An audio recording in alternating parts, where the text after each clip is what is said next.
Okay, good morning. So, ngayon po papunta tayo sa site.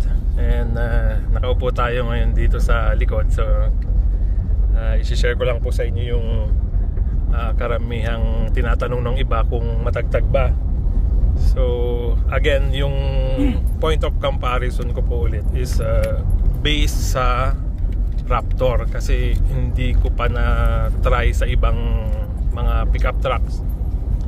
Pero meron akong experience noon, medyo matagal na, yung lumang Hilux. So parang medyo nagkakalapit po sila, pero mas malambot lang itong Ranger ng konti. So talagang mararamdaman po yung tagtag pag nandito sa likod, kasi medyo malapit na siya sa mulye.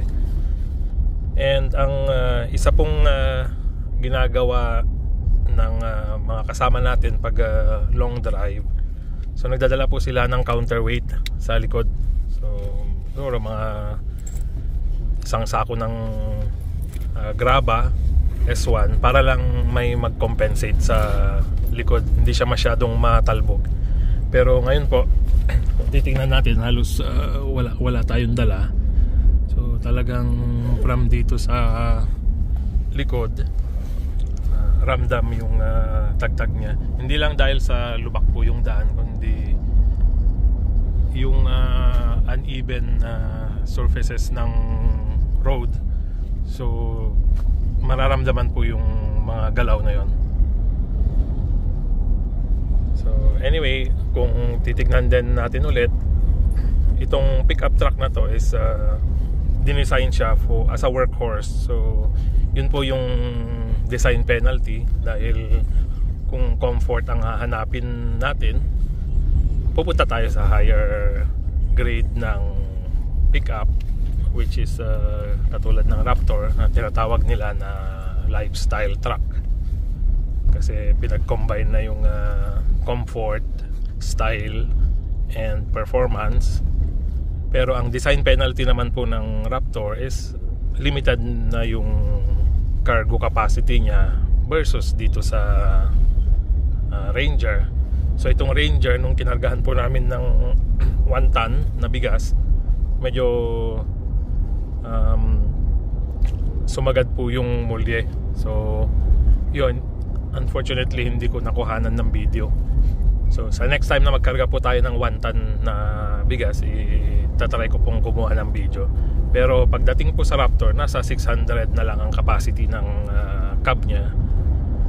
So medyo malaking bagay po yung 400 kilos sa business point of view na ikakargo mo. So pagkarga ka ng semento or kung ano man, ground support equipment, so sayang yung 400 kilos.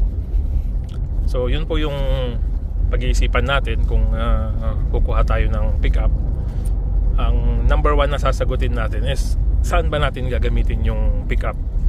Mainly sa lifestyle po ba, na bahay, office, na gusto mo ng pickup with opportunity na kaya mong magkarga ng anything, but with the limitation to 600 kilograms, then go for the Raptor po. Kasi talagang kapag nandito ka po sa likod, hindi halos maramdaman yung tagtag pag sa Raptor, pero dito po talagang mararamdaman. Then again, meron ka namang additional na 400 kilogram na capacity.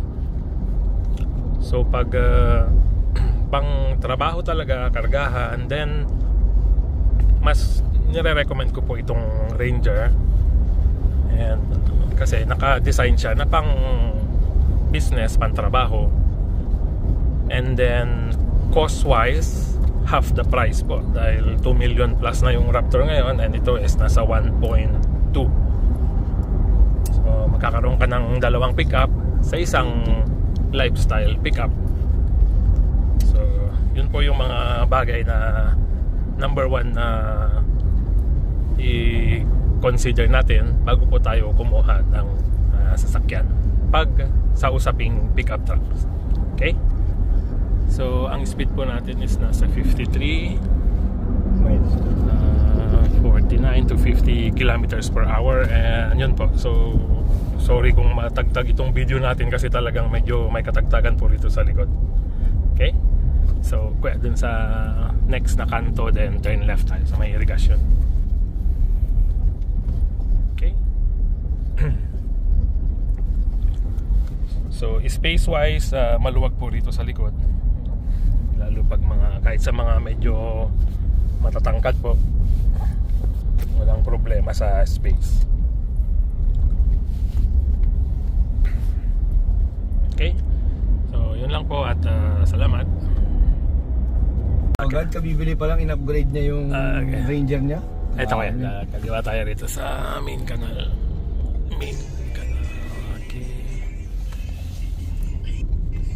Okay. Control sa lista.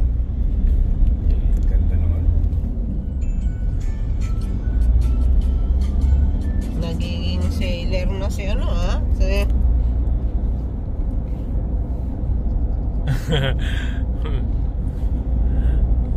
Okay, pag asphaltado medyo okay po yung tagtag niya pag asphalt. At least nakakatulong yung asphalto na nagko-cushion ng vibration. Okay.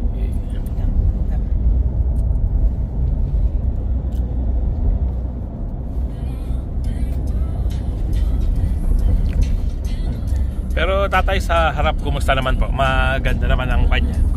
Comfortable sa harap. Okay. So ang masasabi ko po ito, siguro pag nasa likod kayo nakasakay at walang karga and long distance drive, medyo siguro mapapagod po yung katawan dahil sa tagtag po. Hindi lang ko makapagbigay ng feedback dahil hindi pa ako nakasakay dito sa likod na pang mahaba ang biyahe.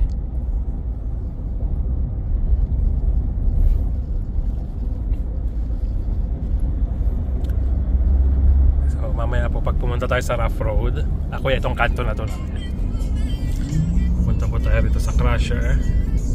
So medyo rough road po dito, so makikita natin yung kung gaano siya ka-bumpy.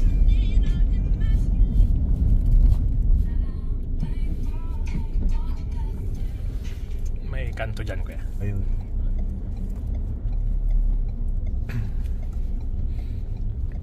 Okay. Ito po is unpaved road, pero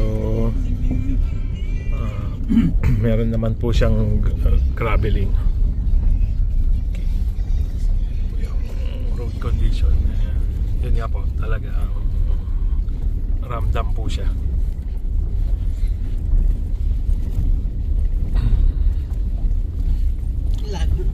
Pero pag nasa harap naman po, walang problema.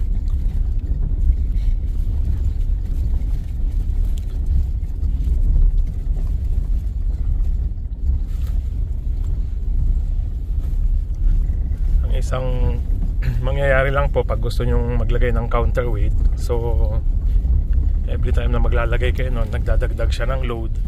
So additional load means additional fuel consumption.